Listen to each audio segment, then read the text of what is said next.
What's up, everybody? And welcome to another Couch Time by R. Wilson Ill. How's everybody doing? Y'all all right? Well, that's good. That's good.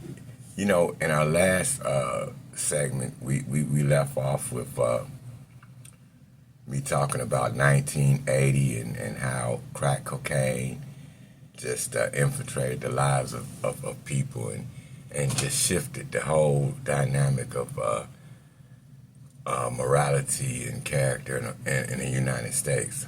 Um, and today, I want to go a little further with that thought. And before I concluded the last podcast, I was talking about me and the book that I wrote. And this is a course in rational thinking. The importance of this, I keep mentioning this. The importance of it is this book is an informational, directional book on how to navigate yourself through, difficult times. And the benefit of it is, some people might think that they always think rational, but that isn't always the case. And so we can always use, more information as to make ourselves better. And so, when God inspired me in 2007, to put together this, man, I'm telling you, it was incredible. If I haven't, let me just touch on that a little bit, because the magnificence of it all was that, I was in USP Hazleton in 2007, a maximum security prison.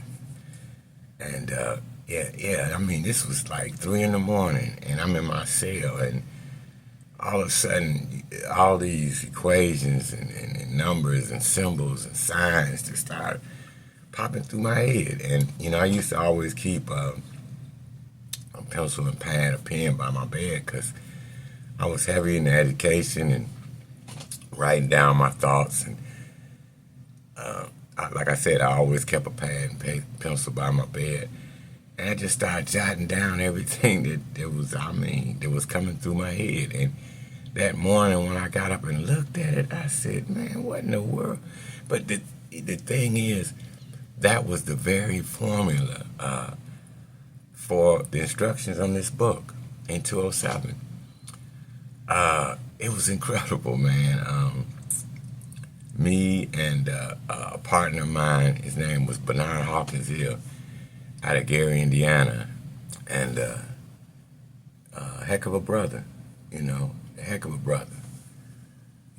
Some say he was the head of a organization called One Way, a big criminal enterprise in Gary, man. They was out there doing some things. But I met the brother at Gilmer, FCI, and I was the head of the temple at that time. I was the Grand Sheik at that time, and he came on a Friday to one of our services. And, he, after service, he introduced himself and said, hey, let's walk and talk, because I got some ideas. And just after listening to you, maybe let's get together on some things. So we did. We met in the rec yard and collaborated. Deep brother. And he was at USP Big Sandy while I was at USP Hazleton, and he put together a program, and I think it was called One Way, too as well, it was, and he had great success with it, man, reducing a lot of violence and murders, man, in Big Sandy, and this is what we talked about, and we just, we set out there saying that we both, been through the storm. We both been leaders. We both want better conditions, for our people and people in general inside these, these penal institutions, man. And so, when we sounded the trumpet for this, all kind of people wanted to get on board. And at the height of it all, it was probably like 14 people. We'd meet out there and we'd go through ideas about what we're gonna do, how we're gonna do it. And as the months went by, people dwindled. And I guess over maybe 6 months, it was me and Hawk out there, just me and Hawk. And we get discouraged along the way. But as fate had it, Hawk had a way with the administration. They let him in. They gave him a classroom. But the thing was, we were going to need a curriculum. And I wrote the curriculum. And Hawk brought him in, and I was at the blackboard, man, teaching this lesson. And it had phenomenal success inside, the federal prison. I mean, phenomenal. I left Hawk in 13 and went to another institution. And I opened the program there at FCI Milan under a new name and a new title. Yeah, that's what I did. But again, it flourished. It used to be called ABC. Now it's called RTC, Rational Thinking Course. And so I give honors to my brother Bernard Hawkins Hill for the work that he put in for us to both establish what we did at the time that we did it. Yeah, I do. But this is 2023, and I just want everybody to know that the book that I just showed you has all the necessary instructions and all the tools that you need to work on yourself. And the phrase I'm going to use is the tools of the workshop of the mind, where all things are created in thought. All things are created in thought. I want you to understand that part of it. The Empire State Building, the Chrysler 300, the bicycle, whatever, ice cream cone. Before it was brought into physical manifestation, it was in a thought of somebody. It came in thought. And so, if you take it to Scripture, where, we made in the image and ever likeness of the Creator, which is God, then we had the power to create as well. Our problem as human beings, strangely mixed with spirit, is that God don't have problems controlling the stuff that He create. He don't, because He know the ins and outs of it. Your problem is you don't. You create something, but it's hard for you to control it. And I'll give you an example. Like, just say, for instance, you lonely. You just, like a lot of us are. We want companionship. And so I thought, sorry, oh my God, if I'm a man, I want a woman. If I want a woman, I want a man. And through the magnetic attraction from your heart, which generates, desperation at this point, you have the power to create and bring into your circle that of which your thoughts were. It manifests. You got a man. You got a woman. But shortly after you got them, man, this is not of your liking. Because your description in the beginning of your aspiration, what you wanted, was vague.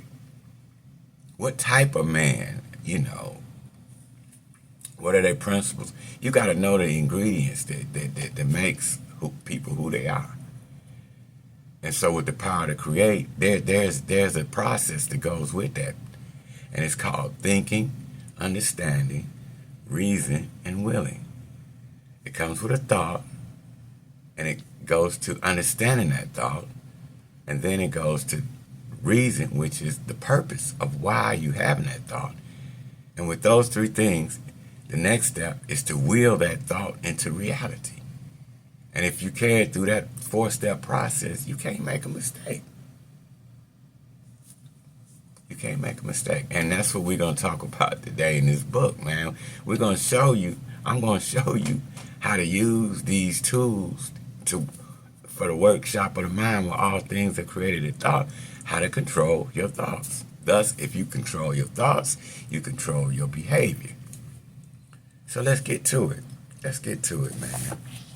You know, the first part of the book that I want to talk about is this part, to authenticate what I'm saying. To authenticate what I'm saying. If you'll notice, in this corner, there's a logo, an insignia, and it's from, it says United States Department of Justice, Federal Bureau of Prisons. Now, this is a memorandum. It says, to whom it may concern. This is talking about me. And when you get the book, you can read this. I don't want to waste your time with all of it, but what it's basically saying is that the Federal Bureau of Prisons highly endorsed this program and integrated it into their programs. Yeah, it did that. And the warden at that time was Warden Terry, gave me a certificate and came to a workshop that I did, stayed 2 hours, man, and brought his official staff with him. And he was so impressed after it was all over. This man walked up to me and said, you know, I've been a warden for over 25 years, and I've seen every show in town. But I've never in my life seen anything like this, man. This is magnificent. How can I help you? And he did his best he could. You know, he did his best he could. And the thing that threw me was after putting almost 1,000 students through this program, and I'm not talking about your average bear. I'm saying these guys is killers and all kinds of stuff, gangs, Paisa, Serrano, you know, Crip, Blood, GD, MS-13, you know, just GD, you know, and these people changed, man. They changed their behavior, and because of this program. And I'm thinking, you know, when I came home, like, I could use this. I could do a lot of work. I could help change lives, man. But I hit a wall. Cold-blooded, man. I'm telling you, I hit a wall, man. I'm telling you, I hit a wall. You know, first it was like, I was getting little places where I could speak about, you know, the book, da-da-da-da. But when it came to funding, nah, we don't have a budget, da-da-da-da-da. At any rate, what I saw was, you know, it's about, out here, it was about degrees and paper and whatnot, you know, certificates and whatnot. And I'm like, man, for real? I mean, experience ain't got nothing to do with it. You know, I had a real interesting conversation with a CEO, man, of a major rehabilitation center in Cleveland, man. And, you know, after I'd offered him the opportunity, you know, for me to feature the program that I created as an aid to what all they have already established, his response was it would conflict with our interests. And I said, well, gee, that's interesting. And he says, why? I said, because I would think that the interest is recovery. And that's a broad scope where, you know, all knowledge for, you know, dealing with that has not been gained yet. But it dawned on me that it wasn't even about that. The fact that, you know, it would conflict. His interest was, look, man, take your show on the road. You know, I ran into walls like that where, you know, companies knew that it's like McDonald's, man. You can't go to McDonald's and sell a hamburger better than theirs. Not at McDonald's. And so, that's kind of where it went. But God is God, man, and you want what He want, you can't stop. And it's crazy along that line, man. Like my PO, I had a heck of a PO, man, and he worked with me tooth and nail, man. Saw me do good, saw me do bad, but he was fair. He was fair, real fair, and he shared something with me one day, man, that I never forgot. He said, "Man, you brilliant, man. For real. I've been a parole officer a long time." He said, "Man, when you get your shit together, Richard, you're gonna help a lot of people, man. When you get your shit together."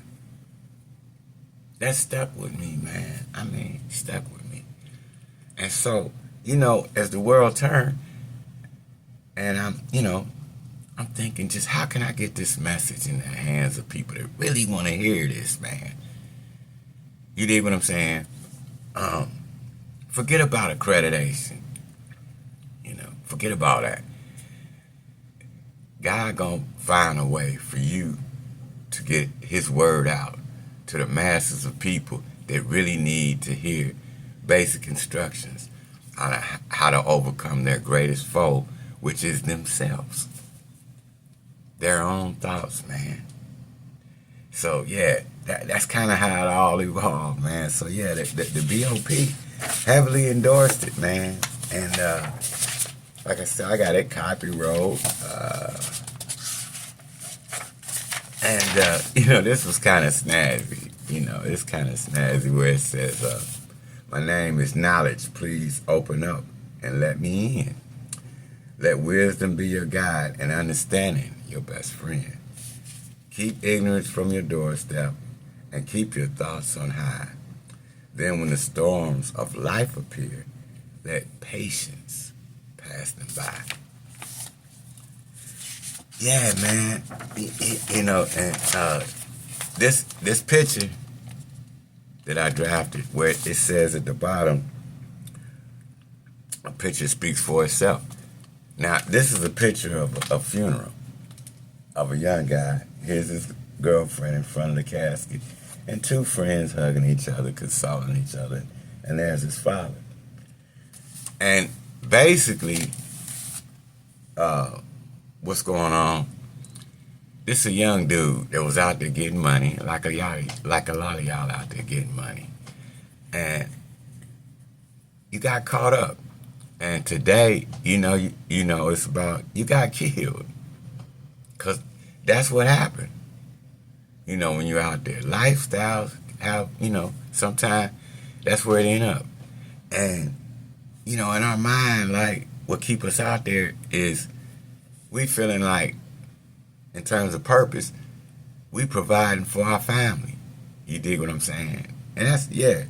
And so this is what she's saying to him while he laying there. She didn't need material stuff more than she needed him. You see? But a lot of us out there, young hustlers, y'all can't turn the corner on that thought. Because y'all so caught up by and blinded by ambition. You know what I'm saying? You can't see the bigger pictures. And it's cold-blooded, man, because a lot of our thoughts is like, man, when we out there, worst case scenario, shit, I'll go back to the joint. Because a lot of us, man, to be honest with you, dig this here, man. A lot of us, we don't even feel like nobody unless we in the joint. Because in the joint, we was somebody, man. We had our own little personal enterprises where we ran a store, 2 for 1s, 3 for 1. I mean, we sold the chicken in the kitchen. We hustling. We selling stamps. We somebody. We feel like somebody. But the things that made us somebody in jail ain't nothing out here, man. It take a little more intelligence and creativity to impress people out here than some stamps, packs of cigarettes. You dig what I'm saying? So a lot of brothers get out here and get lost because in our self-esteem, we feel like, man, I ain't nobody. And I know what I'm doing is wrong, but it pays me. It pays me. It gives me purpose, and it gives me self-esteem. And so we can continue in a cycle of crime, accepting the fact that this could end result in me going back to prison. But what we don't look at is don't always result in going back to prison. And like I say, in this case, it resulted in his death. And so, young brothers, sisters out there committing these crimes and stuff, you gotta look past tomorrow, man.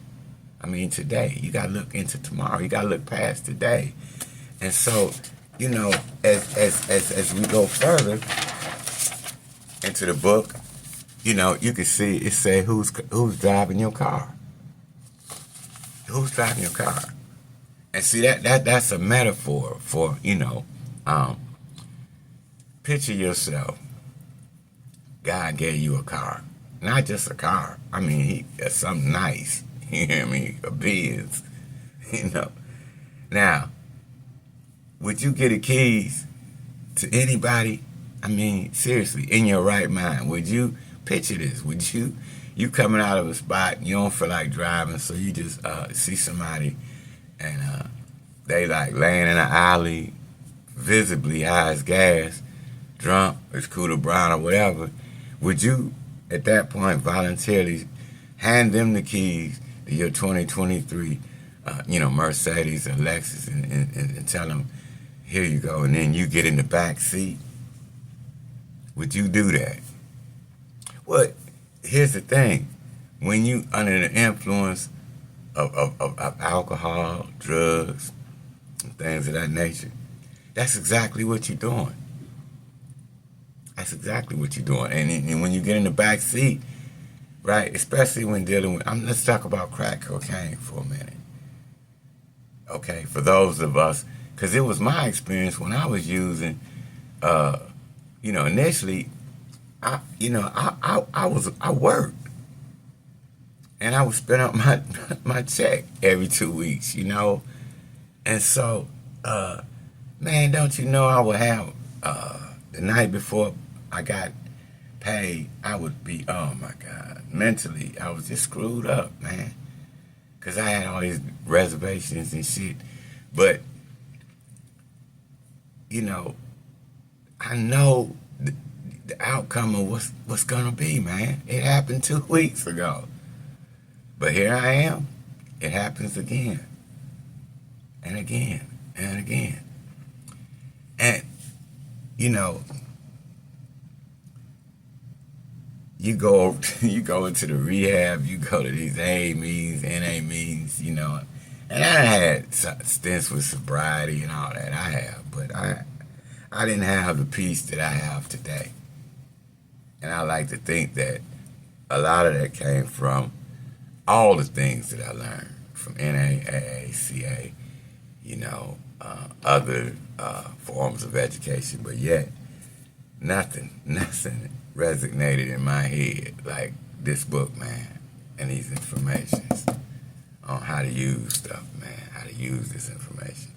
And so, when you were talking about who's driving your car, who's the master? See, because you gave the keys to a crackhead in this driving your car, which is you, and you asking yourself, which is you, where we going? You know where we going. You going the same place you went last 2 weeks ago. I'm gonna drop you off in misery. Now, with that knowledge beforehand, right? Why would you do that? Why? Why would you do that, man? See, how many times have you asked yourself that question after a binge? Why did I do that? Why did I do that? You know why you did it? You know why you did it? I'm going to tell you why you did it. You did it because in the big book, the second step came to believe that a power greater than myself can restore me to sanity. Ain't that what it said? Came to believe that a power greater than myself could restore me to sanity. Now, it didn't say, came to believe that a power greater than myself restore me to sobriety. Ain't that interesting? Ah, why didn't it say sobriety? Why did it say sanity? Why did it say sanity? Because thought is the cause of it all. See, you might think the root cause of your troubles is that bottle on that pipe, but it ain't. That's a result of your thoughts. You see what I'm saying? Yeah. So if you gonna dig it out, you gotta get into the root. Forget about the tree that you see on top of the ground. If you want to eradicate it all, you gotta go under that, man. And that's what we talking about. How do we do that? How do we do that? How do we do that? You know, so many programs you've been in, they talk about getting you to the destination. And they describe how glorious it is to be there. But how do I get there?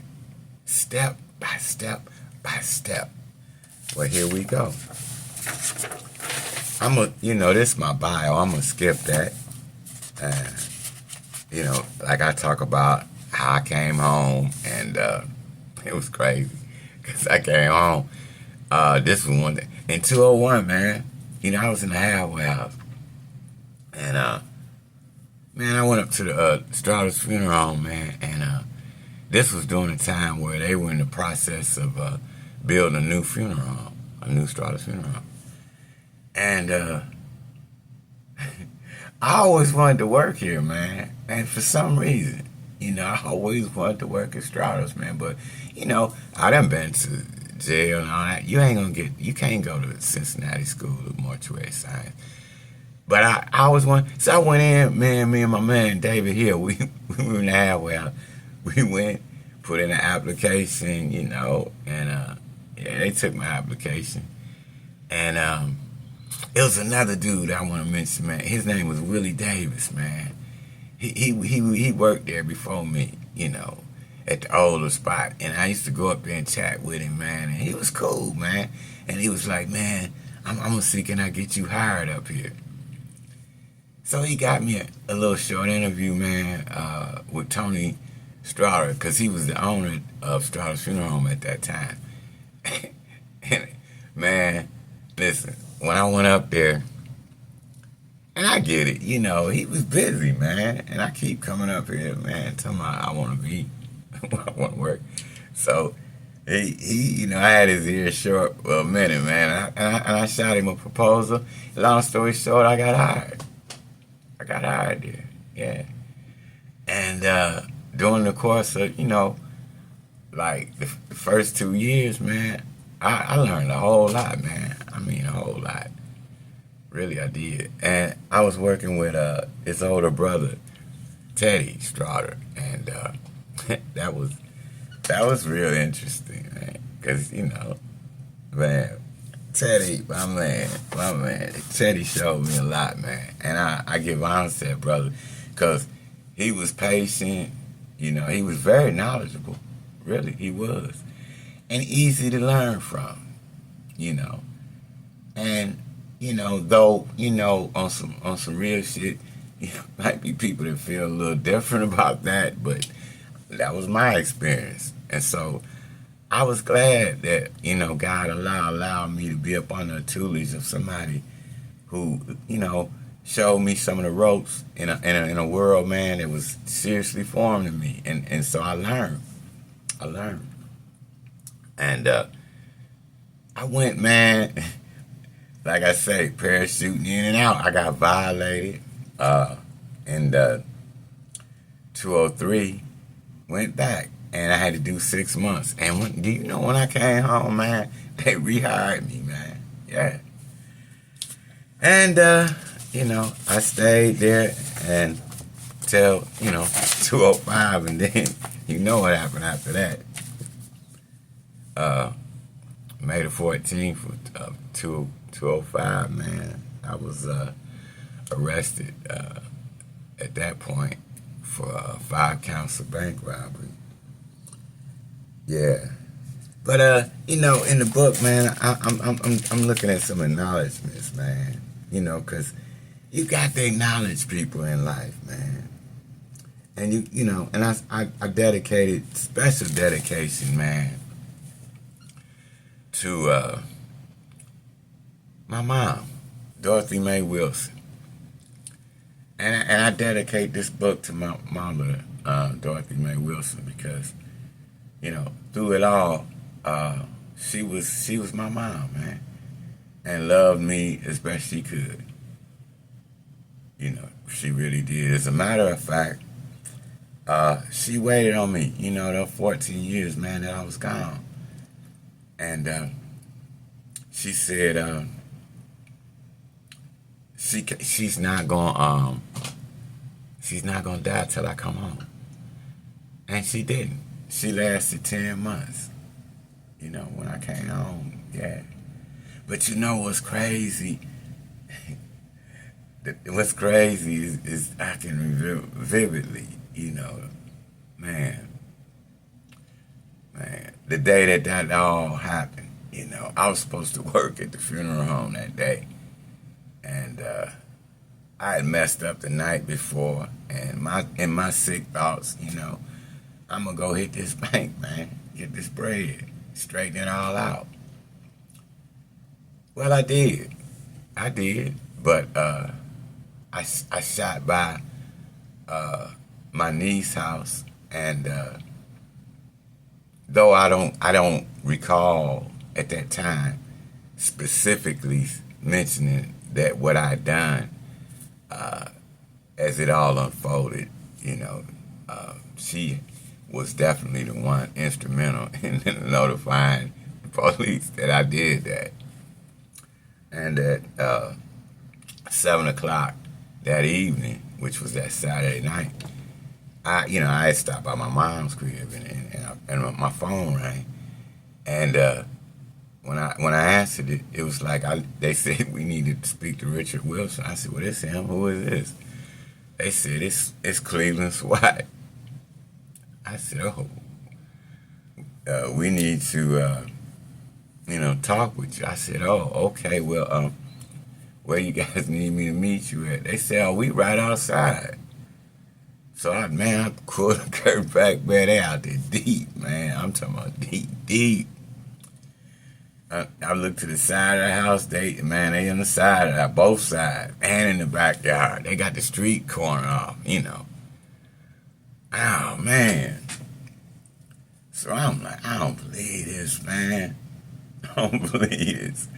Now, I got a bunch of money, man, in this Cadillac outside in the driveway, and anyway, the jig is up. The jig is up, and they told me in '96, man. When I got knocked in Akron, they told me if we catch you again, it's over. You're gonna get a life sentence. So with that thought in mind, and I'm not about to go to jail for no life, man. That's crazy. So I had a 45, man, and I put it up to my head, and I'm saying I'm gonna end it. And I looked at that barrel, man, and it looked big as a water hose barrel, man. Oh my God, I don't know if I can do that. But what I want to do, I can't go get in this car. I can't voluntarily just get in this car and go to jail for life, man. No. But God said, hey, man, that's where we at. So I come down the steps.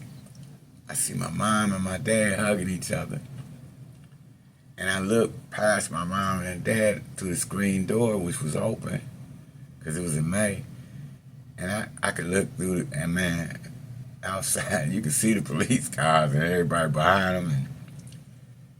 And, oh, man. So I go out on the porch, man, and when I step out the door, there was a officer with a Mossberg right on the side, pointed right in my head. And he said, man, please lay down, man. I don't want to kill you, man. Lay down. And at that point, I was thinking, even though I put the gun up and everything, I didn't have it on me at the time. Just end this right here. Really, man. Seriously, man. Because you done been struggling with this this shit way too long, man. Seriously. And it's time, man, to just, So at that point, I just like felt like just reach in my jacket, like move and let them kill me. But then I thought, they ain't gonna just kill me on this porch, man. These people gonna chop me all the way up, man, in front of my family and everything. And beyond me, the bullets, I mean, they might hit her too. And then the funeral home, these people that love me, they gotta bury me. Come on, Rich, come on, man. That's what God telling me. Come on, Rich. You reaching, but there ain't nowhere to go but then get in this car, man. Get in this car. Get in this car, man. And so I did. I did, man. And I did. And I remember sharing with my mom the next day. I don't even know if I can do this, man. And she said, yes, you can, son. And you will. And she said, son, out of all 4 of my kids, if this had to happen to somebody, I'm glad it happened to you. Because none of my kids would have been strong enough to endure what you got to go through, but you will. My mother left me with that thought, man. And, oh, man, it was crazy. Like, the first, man, I was in CCA, which is the Max Joint Detainment, Federal Detainment Center in Youngstown. And, they were talking about 40 years, man. Really, seriously, 40 years. And I met this guy, man, on the bus named Mike, and he said, hey, Rich, man, I heard they didn't wash you up, man. He said, but look, when we get down here at CCA, man, I might help you out. I said, how's that? He said, man, we'll talk. So what it was another dude. He told me that, needed to see me. And so when I met with the guy, I think we met like in the gym or something. And the dude shared with me that he just come home from Lucasville. And, he had like, I don't know, 3 or 4 bank robberies and they got him. And he heard about my circumstance. And he was willing to pay me if I would take, those 3 banks. And that would, free him up. What type of money could we even talk about? I said, let me think about it. So a couple of days later, I met him and I said, man, it's 3 banks. He said, yeah. I said, give me $50,000. Now, you might say, oh, that ain't nothing. But I'm washed up anyway. I'm getting 40 years.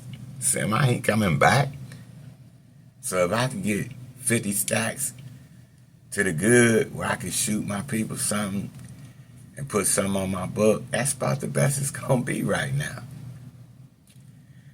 So when I shoot that at him, so we agreed on 30, 10 per bank. And, the days went by, but I remember notifying my mom, about this, and I said that my attorney is going to contact you, and you'll have a check for $30,000 coming soon. How, son? And I told her. She said, "Oh no, son. I've been praying. Don't throw your life away, son. God is gonna make a miracle. Gonna perform a miracle.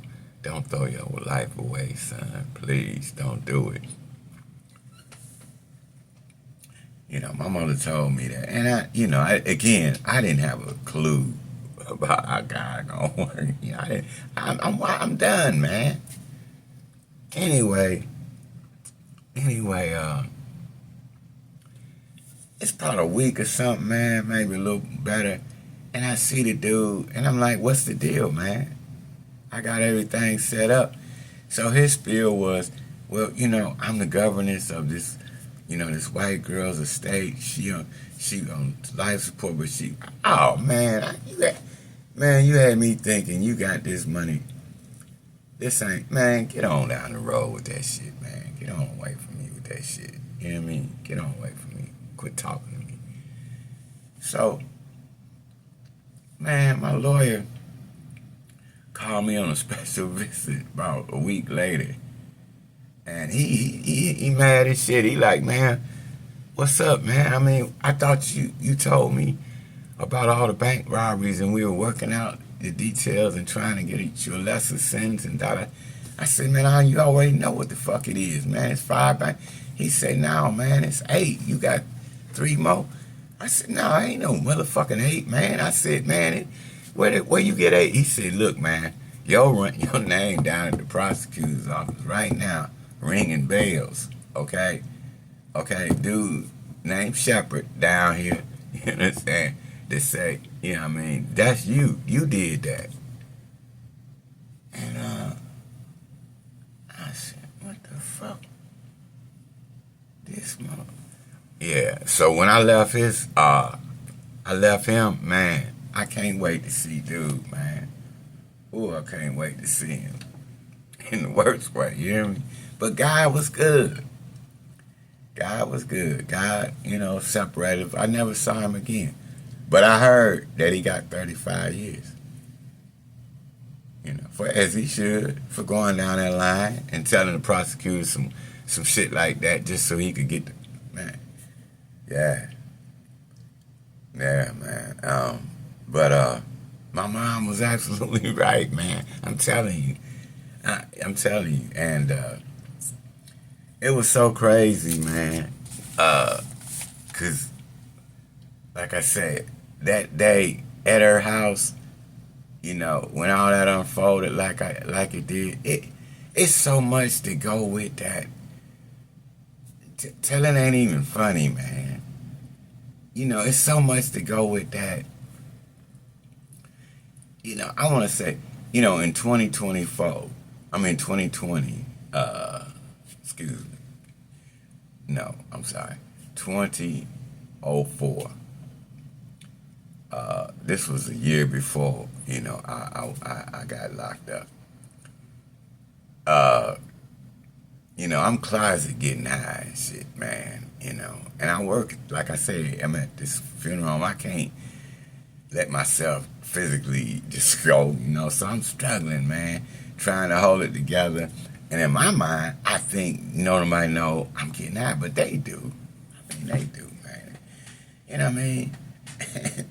And, like I said, in 2004, man, I broke up with my girlfriend. And that come with getting high off crack cocaine. And, it was just a succession of things that were leading to the end that I knew it was the beginning of the end. And it was on a Sunday, man.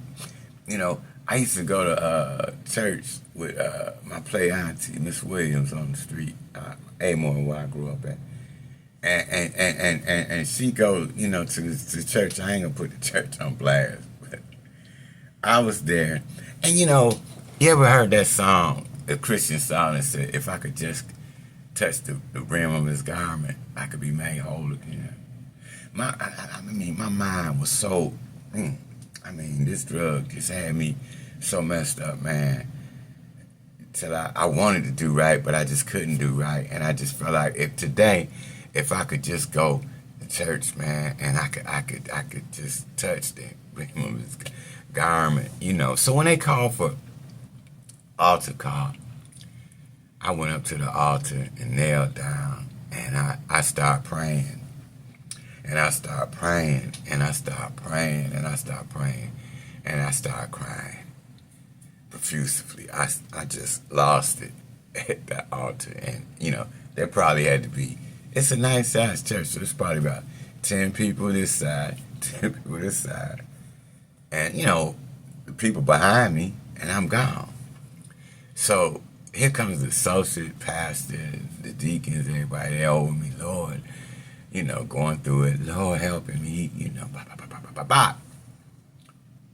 And and I guess Man, no, they don't have no idea what type of trouble I'm in with all these bank robberies and other stuff going on. And at the point where I realized I'm I made a spectacle out myself. Oh man, I get up and make a beeline straight out the church, man. Go outside, take a Newport out, hit it. I gotta go back in here. So when I do, here come the pastor. Here come the good reverend. Hey, I need to talk to you. Well, that he didn't. I'm standing. I'm waiting. I recall this moment. This was a life-defining moment, man. He didn't. I wound up leaving, and it wasn't shortly after that. Like I said, they were arresting me. And I went, man. I was gone, man. And, just thinking through the whole thing, I blame the minister, man. I blame the church, man, for that. I did at that time. But I didn't realize, God, when God doing things, he do things in his way. Your understanding of what he doing, you don't have none. He do. You just feeling the effect of the event. So I blame the minister. I blame the church, man. I said, how could you let me walk out of here like that, man? How? Knowing the condition I'm in, man. See, I watch you every Sunday come and put on a show, man. Yes. And, here it is. It's all entertainment to me.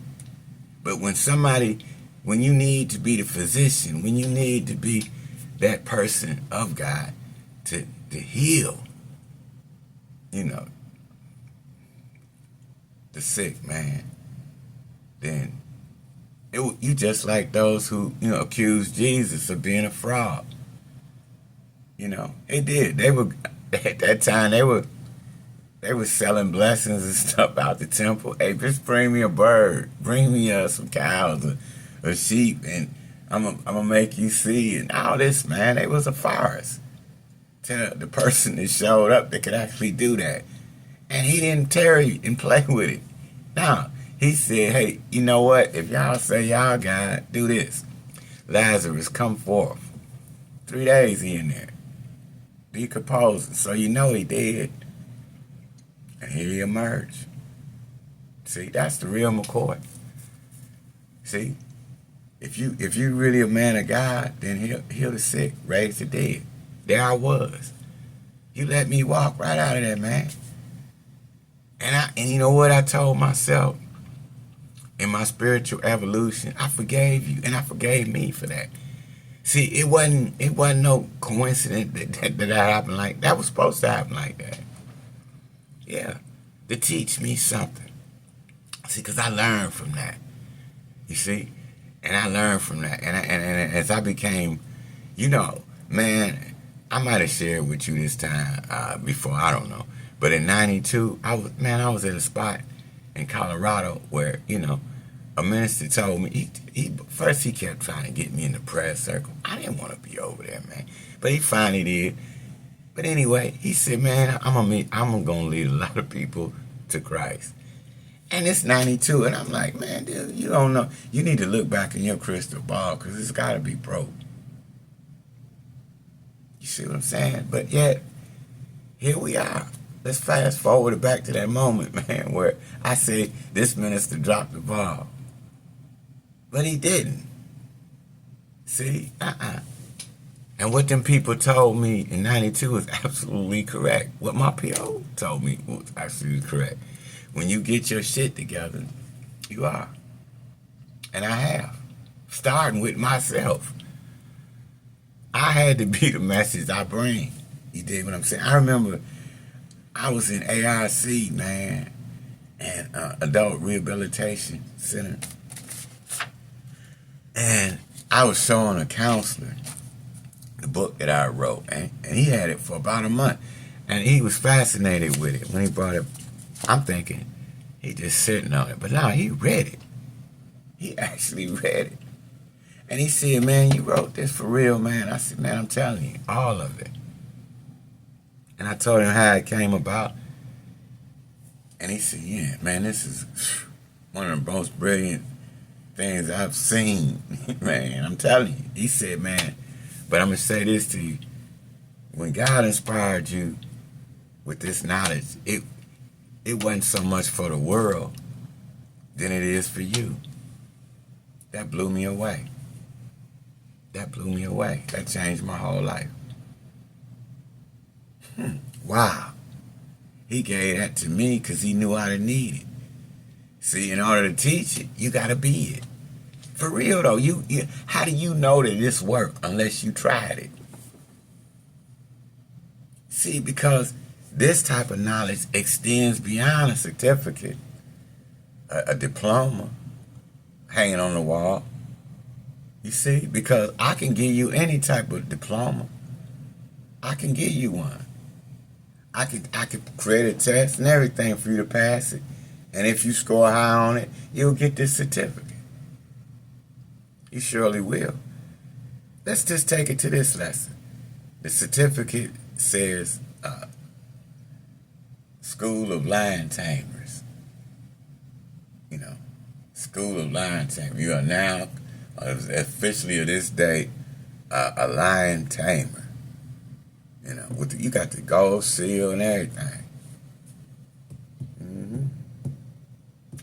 But you never tamed a lion. You did on paper.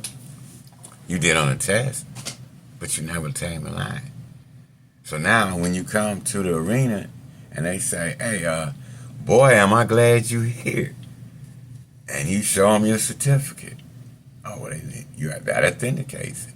Well, he's in there, 600 pounds, just acting a fool. Go in there. And as soon as you go in there, we hear all this screaming and shit.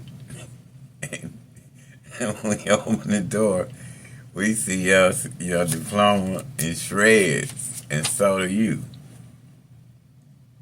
You see? You get it, man. You get it. It ain't hating. I'm not. Sometimes when we had this conversation, man, people it take on the tone like I'm saying, don't go to college, don't get these degrees. No, I'm not saying that, man. I'm not even. Fuck that. Okay? If that's where you want to go that way. That's great. But I'm saying, know this. On earth, down here, in reality, in the jungle. In order to navigate through this thing, man, you got to know the instructions to get through it. I'm dead serious. And you see the results of those that don't know. You dig what I'm saying? So let's quit playing with it. Because, I mean, if we interview the jungle, right? If I interview the animals in the jungle, I'm going to get a different view of the jungle. This is some cold-blooded psychology, man, and science. Look, if I interview the antelope, hopping his ass through the woods, you see, trying to get a sip of water by the river, and I asking him, hey, what it's like, man, in the jungle? And his thing gonna be fear. His thing gonna be on alert. So I'm like, okay, so when your mother, gave you birth and set you down to the life lesson, as an antelope, what did she give you? What did she say to you? And he said, well, why you looking around like, shit, this what she said. This what she left me with. Run fast as hell. You hear me? Yeah, that's about it. Don't get caught. Because if you do, you won't be home for dinner. Now, let's talk to the lion. And his experience is different. Because he ain't scared of shit in the jungle. So now, if I interview both animals about the same jungle, but I'm getting a different story, how is that? Because it depends on how we view the jungle and who's viewing it. Are you a loser or a winner? It's all attitude, man. And so, Hey man, you gotta know where you at all times with this lesson, man. So come on, let's go a little further. Um, I want to purpose. This the first chapter is purpose in this book. Now, why is purpose so important? You know, why would purpose be important? Well, I'm gonna tell you, purpose is important because it gives you the knowledge of what you're supposed to be doing in life. You know, what you were created to do. You know, you look at a good, excuse me, excuse me.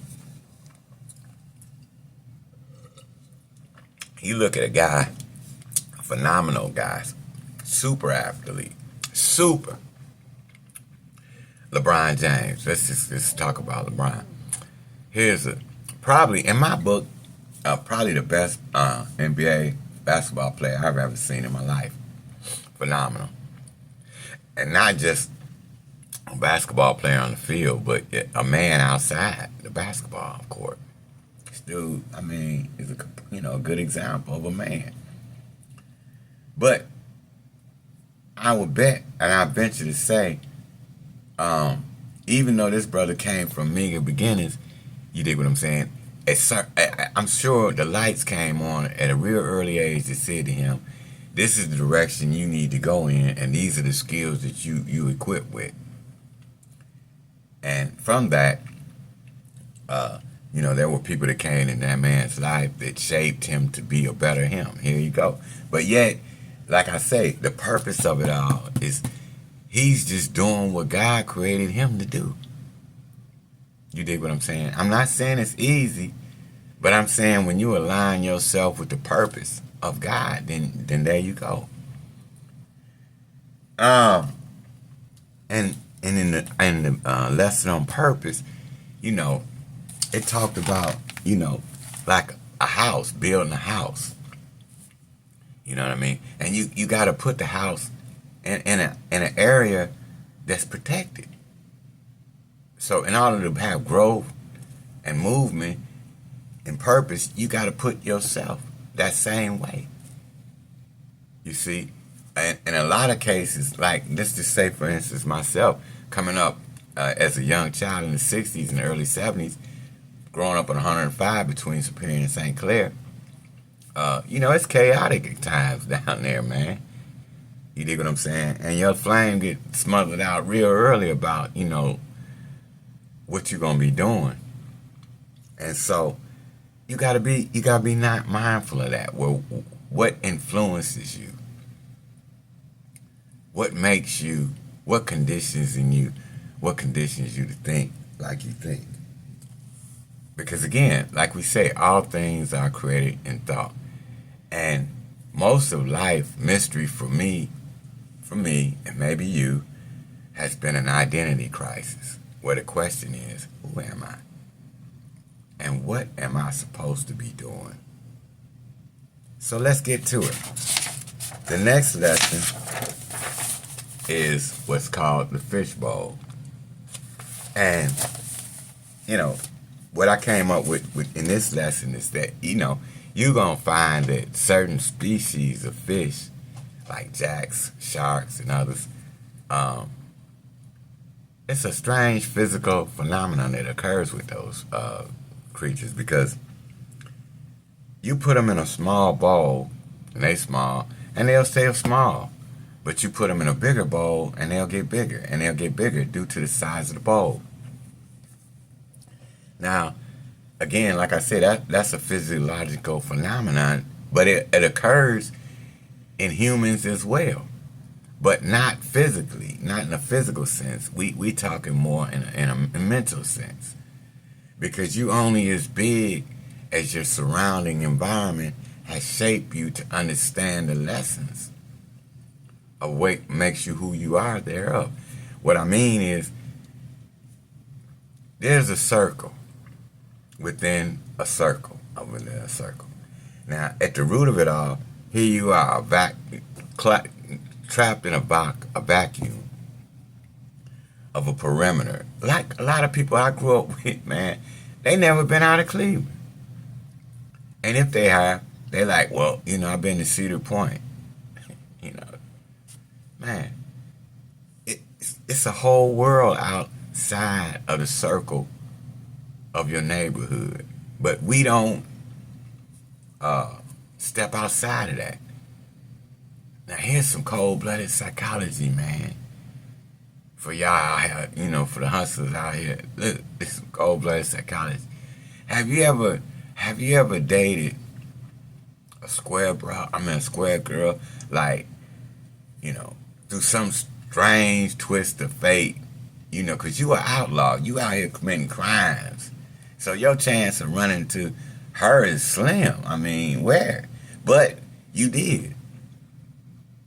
You did. And y'all start digging each other. But she a square ball. Her family got money. They stay out in the heights, way out. But you down here in the hood, your name ringing bells. You pull up at the Arab store, everybody, what up, yo, what up? CeeLo or Psycho or whoever, and you big down here. You see? But you breaking laws. But you big down here. But you dating shorty way out in the heights. And so you go out there with your car. Rims spinning backwards. Paint flipping, flopping. Music, boom, boom, boom, boom, boom. You looking crazy as shit. And so you get out there. And, you go in her house, man, and it's big and shit. And you look around, it's art and statues and all that. Oh, you like the statues? This is, Gauguin, this is Leonardo da Vinci, this is, whatever it is that you don't know a damn thing about. You don't know a damn thing about Whistler's mother. Then they take you, man, out to dinner, man, and to a nice restaurant. They ain't judging you because they love their daughter. It's okay if this your friend. Wow. And y'all, they hand you they hand you the menu in honor of you. You can order whatever, but you can't order shit because you can't read. Not only can you not read French or any other language, you can't damn near read English. Listen to your thoughts, man. This all in thought. This what's going on, man. So in your head, what's going through you, you can't stay here. You don't belong here. And the reason why you don't belong here, because you ain't relevant here, man. And you feel inferior here, because you really are. In this world, the shit that you own don't impress these people. They don't give a damn about your rims, your stupid paint job, all that noise. Your gold teeth, man. You look crazy. Got stars on you. You know what I mean? Whew. So you got to go back to the world where you rule. You got to go back to the world where you feel relevant and important and you can get attention and get right back on the stage as an actor. Because remember, you created the character, Psycho, whatever, and it come with a script. And this how it go, man. This how it go, man. This how the conditions of thought create the characters of our life, man. And so the fishbowl, man, we stay in it. Like I say, fear keep us right there, man. Fear keep us right there. And then the next chapter we going into is called mind contamination. Contamination. What's blocking you from rational thinking?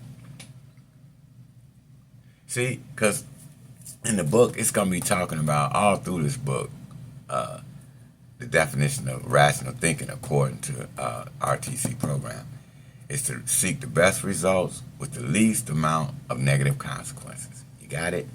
To seek the best results with the least amount of negative consequences. That constitutes a rational thought. because we always looking for the best result with the least amount of negative. Who wants negative consequences if you conscious? So the point is to be conscious. So the contamination aspect of it all, the contamination is what is tainting a pure thought, what is obscuring the circle or the square, what's breaking it up, what's getting in the way, what's blocking you from having rational thinking. See, this is what we dissected. This is what, as scientists, we go into it with this book, and we find the answer to these questions. See, because on the surface, it might seem like, oh man, I'm on crack, or I'm on heroin. But it's something beyond that. It's something way beyond that. You got to go up under that. And so, let's deal with that. And so, the next step is, it says basic training, man.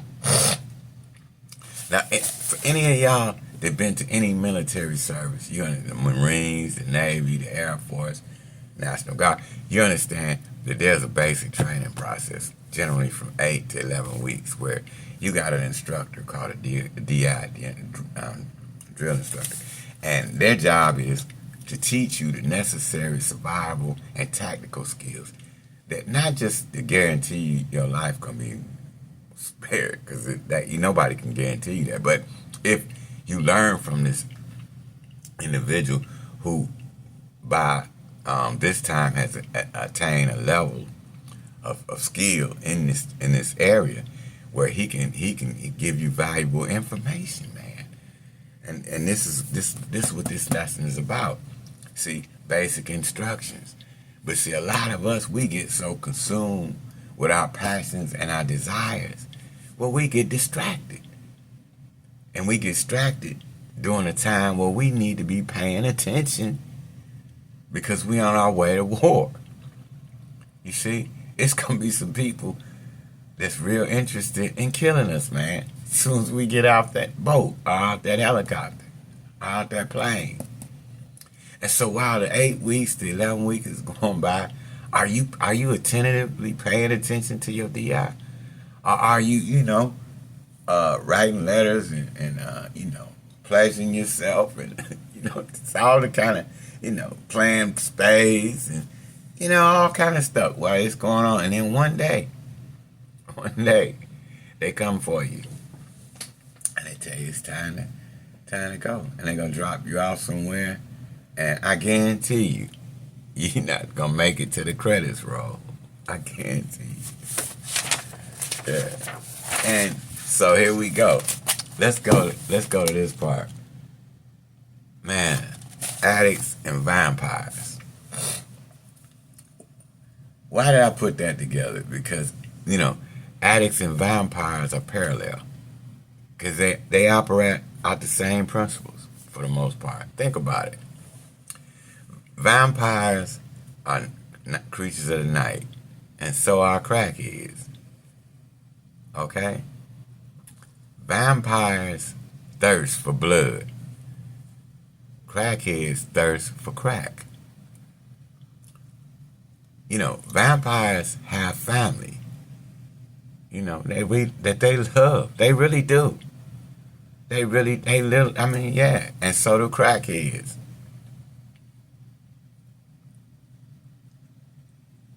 But at the end of the night, vampires need blood. And people that smoke crack need crack. And even though you might love my sister, my mother, my father, my wife, whoever, I love you. And I'm going to put you to the back of the line. But don't get it twisted. Before this movie is over, I'm going to bite you. Because I have to. I have to. Yeah, that's it. That's why when you read it, you'll see more in detail what I'm talking about. But those are the parallels. I want to get to this part though, man. See, and then I'm gonna let y'all go because I done gave you a lot of information, and I really want you to stay inspired, and I don't want to burn you out. But here, this right here is the 4 point system. It's thinking, understanding, reason, and willing. You're gonna see that all through the book. Thinking, understanding, reason, and willing. Now, it's funny when I was inspired to put this company together, the words war came up within arm's reach. And the reason for that was, what are we at war with? And you see on the front cover, domestic violence, drug abuse, ignorance, crime, thinking, whatever we at war with. But we at war with ourselves. We at war with the evils of the world, and we have to have our tools and our weapons to combat that. And so through thinking, understanding, reason, and willing, we're not just traveling through life tumbling like a weed. We actually can direct our path.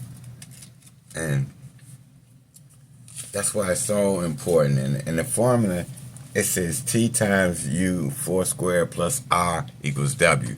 That simply means that thought squared by understanding plus R equals willing. Meaning that whatever I think, I ran it through thinking, understanding, reason, and willing. And what's so interesting, check this, what's so interesting about this is this square is the foundation. This is my mind. This is how it works. This square is the foundation. And at the beginning, it's a 90-degree angle. You see these corners? This is a 90-degree angle. This is a 90-degree angle. This is a 90-degree angle, and this is a 90-degree angle. And if you, by time this times 4, 90 times 4 is 360. So if you measure this square on every angle, it's a perfect square. It's a perfect square. It's a perfect square. It's a perfect square. Which, and if this was a thought, the foundation of it, this is how it works. It's a perfect thought because you measure it. And I'm gonna get into that too. So now, how do I measure?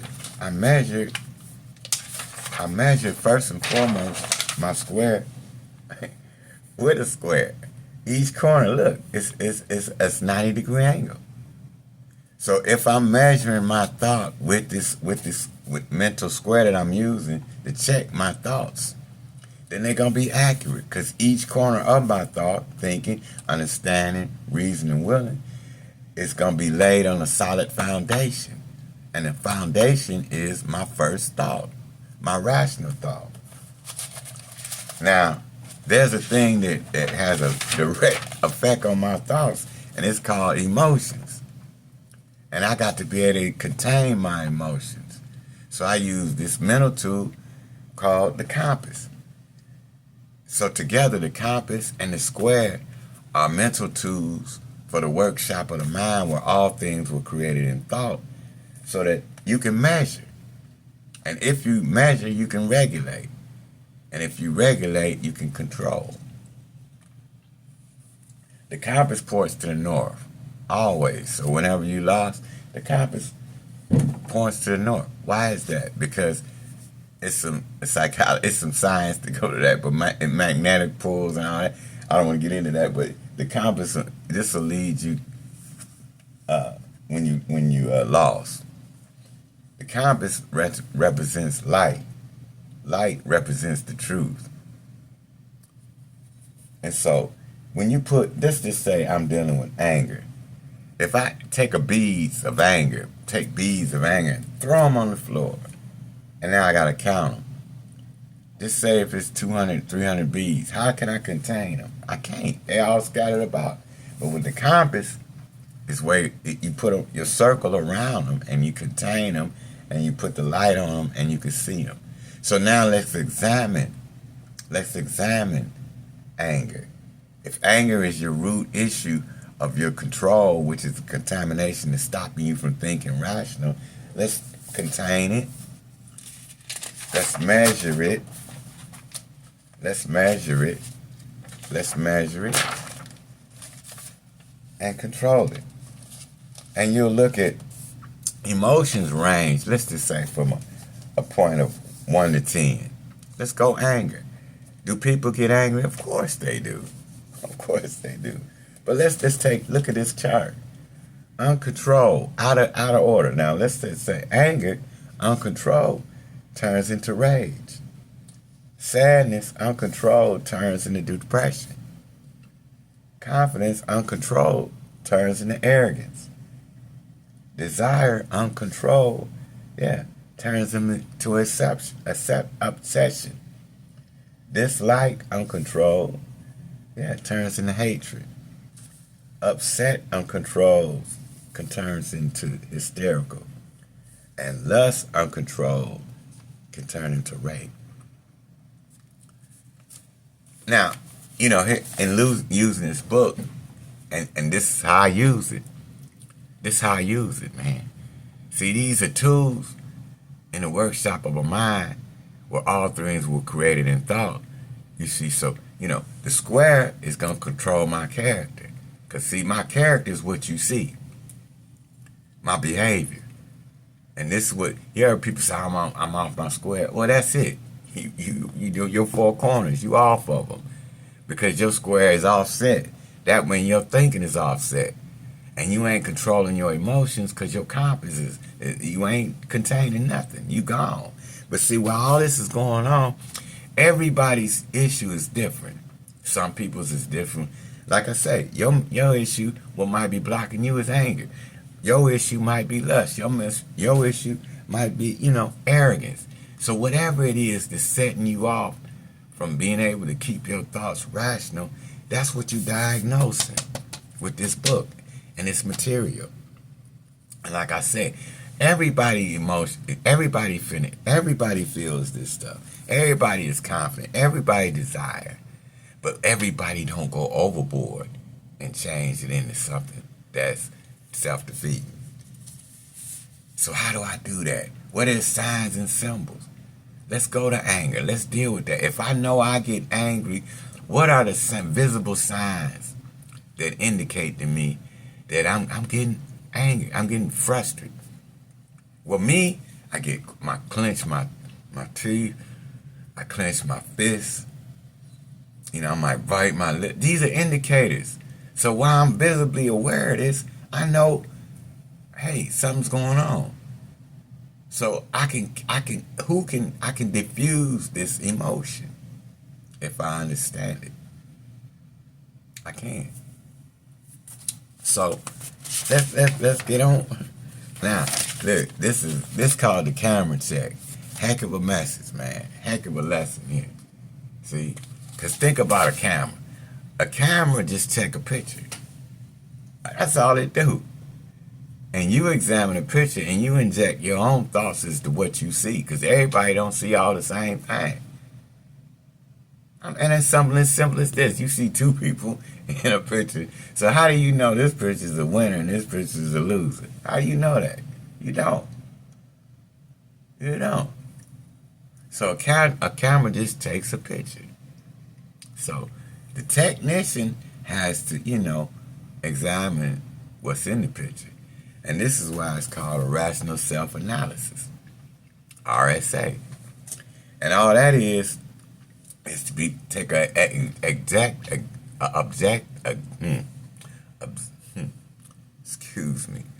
objective view of something, unbiased of your own beliefs.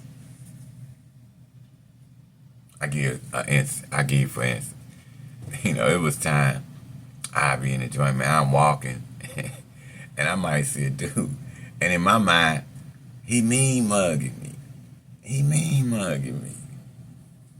So I'm like, man, what's wrong with this joker, man? Because you don't want people, that have some type of animosity about you and you don't know it. You got to address that. So you walk over to my man and, hey, my man, I see you looking at me, man, but what's up? You all right? What's up? He said, looking at you, man, man, listen, I went to the dentist. I mean, I went to the eye doctor today. They put these drops in my dude. I'm looking. I can't even see shit. So now, look at how the energy of anger has now been redirected due to the circumstance with an explanation. See, remember at first in your mind, right?